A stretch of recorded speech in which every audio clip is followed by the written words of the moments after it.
Ya, selamat datang di Twinlight Channel. Nah, hari ini kita akan sedikit belajar tentang bagaimana pengapian, prosesnya, dan juga kenapa perlu menggunakan Twinlight Ignition Module atau modul pengapian pada sebuah pembakaran atau pada mobil teman-teman ya. Nah, hari ini saya ditemani dengan Ko Alvin. Nah, Ko Alvin ya. Nah, kebetulan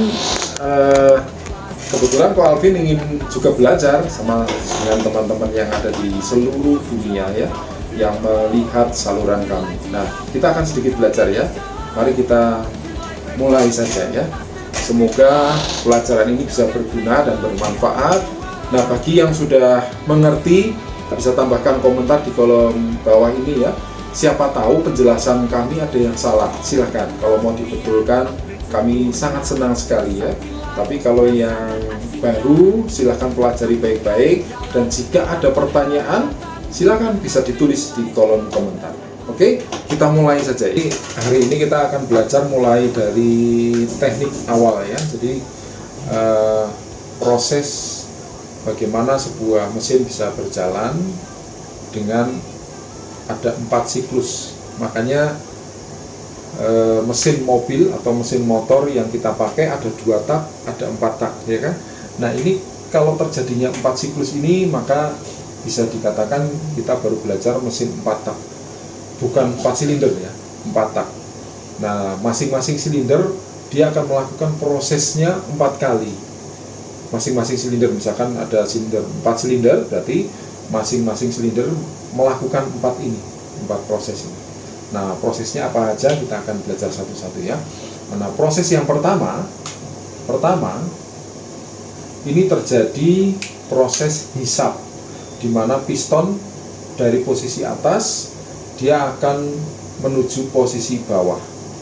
Nah, pada waktu proses hisap ini, klep ini ada klep di sini, ada klep ya, 2 klep atau valve ya.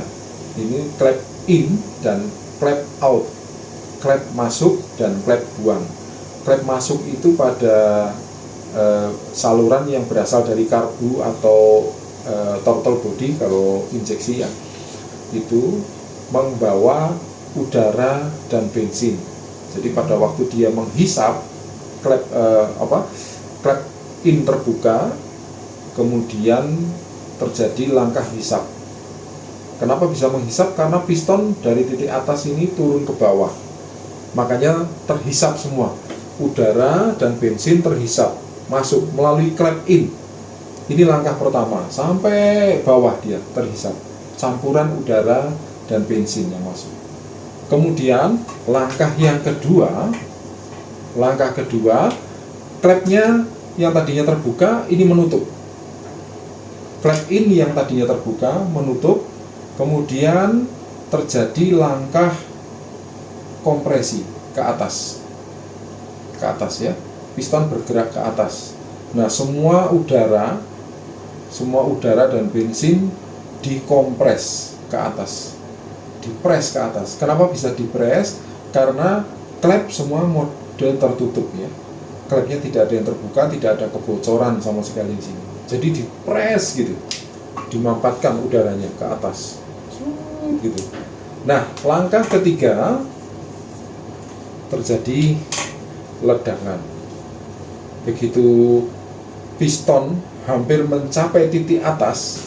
Nah, hampir mencapai titik atas, bukan mencapai titik atas tapi hampir pol. Nah, biasanya di sini ada patokannya, misalkan 5 derajat sebelum TMA. Misalkan seperti itu ya, kalau mesin Toyota 5 derajat sebelum TMA, api akan segera mengeluarkan busi segera mengeluarkan api dari koil ya kan, dari koil dikirim ke sini strumnya, kemudian busi memercikan api, membakar campuran udara dan bensin yang sudah padat tadi, sudah dimasukkan dan padat, posisinya paling padat ini 5 derajat sebelum piston mencapai titik atas. Jadi 5 derajat diledakkan, kemudian dia piston langsung ke bawah, disebut langkah usaha atau tenaga. Jadi piston terlempar ke bawah atau terdorong ke bawah. Begitu meledak, duor, dia ke bawah. Nah, dari bawah dia otomatis ke atas. Pada waktu ke atas, langkah yang terakhir, langkah keempat, dia mendorong ke atas, diiringi dengan klep atau valve yang out, terbuka. Jadi klepnya terbuka yang out. Intinya apa? Jadi begitu ke atas, sisa pembakaran, sisa ledakan dibuang melalui knalpot. Jadi keluar tuh, asapnya keluar. Dor, gitu ya. Nah, ini adalah siklus. Jadi setelah langkah keempat, dia akan kembali lagi setelah habis asapnya dibuang, begitu dia top, ini juga menutup. Kemudian kembali lagi ke langkah awal. Jadi seperti itu, bergantian terus 1, 2, 3 door, ya 1, 2, 3, 4 door, gitu ya. Nah, seperti itu terus bergantian silih berganti ya. Gimana Pak Alvin? Sampai sini ada yang mau ditanyakan nggak? Berarti setiap piston fungsinya beda-beda ya Om? Setiap piston, misalkan 4 piston ya, 4 piston dalam satu mesin kan ada 4 silinder. Nah, waktunya berbeda-beda. Jadi tidak bersamaan. Jadi itu ada yang namanya firing order. Firing order itu urutan pengapian. Jadi kalau ada 4 piston dalam satu mesin ya, misalkan ini mesin misalkan ada 4 piston, 2, 3, 4, misalkan ada 4 piston. Ini tidak bersamaan. Apinya tidak langsung nomor 1 sekaligus shred 4-4-nya, enggak, bergiliran. Bisa jadi nomor 1 dulu meledak gitu, terus habis gitu nomor 3, habis itu nomor 4 atau nomor 2 baru nomor 4. Jadi tergantung firing ordernya. Nah, firing order itu yang menentukan, siapa menentukan, biasanya ada standar khusus dari pabrikannya. Jadi tapi hampir semua mirip-mirip lah ya, hampir semua mirip-mirip gitu. Permanen malah salah. Gak apa-apa, nanti kita hapus ya. Jadi seperti itu ya. Bagaimana? Ada pertanyaan sebelum kita lanjut? Cukup ya. Nah, kita akan hapus dulu ya, karena ini permanen guys. Kita salah ya. Kita salah. Oke, kita cut dulu ya. Nah, ini aja.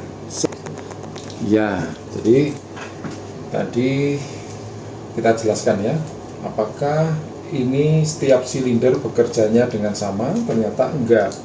Jadi tiap piston, misalkan ada 4 piston ya, ini silinder pertama, silinder kedua, silinder ketiga, silinder keempat. Nah, apakah semua langkahnya bareng-bareng? Ternyata enggak. Jadi langkahnya beda-beda. Pada waktu piston nomor 1 berada di atas, ini pistonnya ya, mudah-mudahan terlihat ya. Piston nomor 1 ada di atas, piston nomor 2 juga di atas. Nomor 4. Nomor 4 juga dia berada di atas. Tapi dengan tujuan yang berbeda. Ya, dengan tujuan yang berbeda. Bisa jadi pada waktu ini membuang, atau ini pada waktu meledak nomor 1, nomor 4 membuang.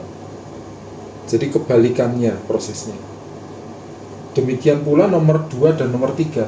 Pada waktu mereka naik, yang nomor 1 dan nomor 4 posisinya di atas, nomor 2 dan nomor 3 pistonnya ada di bawah.